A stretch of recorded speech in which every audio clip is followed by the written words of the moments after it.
I keep seeing this notion that the only way that you can succeed in life, or the only true way to make it, is to do it alone, to be alone on this grand journey. You're the lone wolf, the knight in shining armor, braving the dark and mysterious path filled with all sorts of dangers. And I don't know if I agree with that, really. If things were my way, I would be the only person on this planet. Only me, one single individual in a whole world left behind. And the reason for this is because then I don't have to face all my problems which other people have caused. Right, man? I've been hurt by other people. I have hurt other people. It's inherently a human characteristic, even when the person hurting you is doing it intentionally. That just comes with this life. It's non-negotiable. Alright, I'd like to sit here and make a lot of excuses for my life, but I still don't understand this hustle culture. We all just gotta wake up and work and work and work, and we gotta reap the fruits of our labor. We're gonna make it out of the hood. Dude, money isn't even real. The gold standard doesn't exist. Money only exists in our heads because we give it value. What even is success?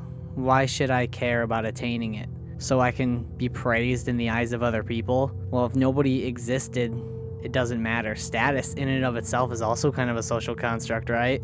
I mean, in the animal kingdom, there's hierarchies and such. That's for survival of the fittest, I suppose, but we've kind of transcended that, right? I know I'm disposable. I know I'm a throwaway. I know nothing I do ultimately really matters. That doesn't make me determined to show everybody who's boss, what I'm really capable of, because, I mean, for one, I don't know, and I think it's just kind of an arbitrary thing to be chasing. I don't really want money. I don't really want notoriety. I just want some people who understand me and accept me for me, and who won't take advantage of me. And in turn, I hope I can do the same. I think that right there is more valuable than any material possession that you could place in front of me.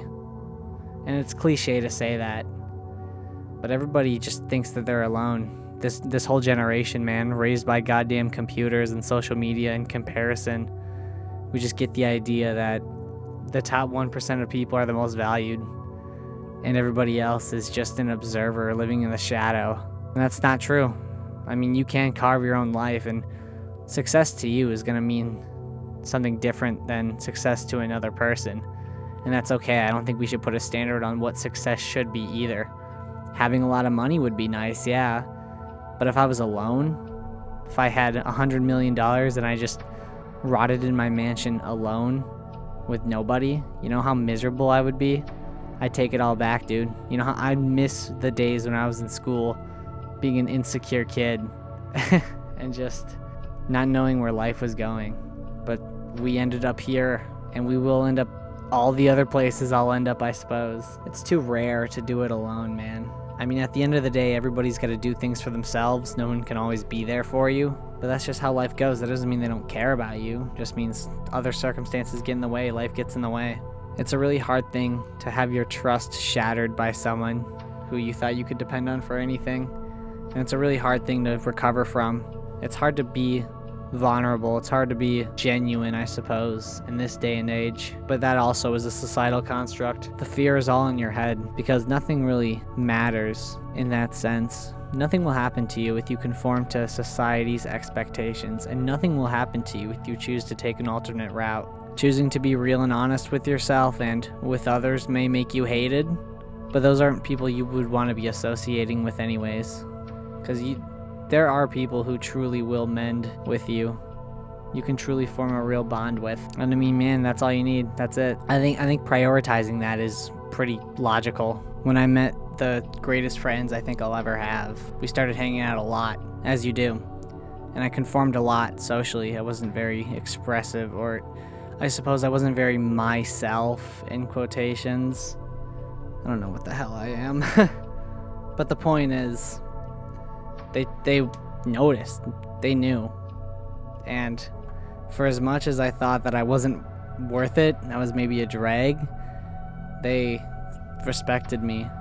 And they told me, like, dude, get out of your own head, right? Like, you clearly are insecure. There's some deep shit that you haven't dealt with. All right, like, figure that out. We care about you. And dude, you know how priceless that is? You know how long I've been waiting to realize that that truth. You know how long it took me to find other people on that wavelength who get it? I don't know, I would trade it for anything.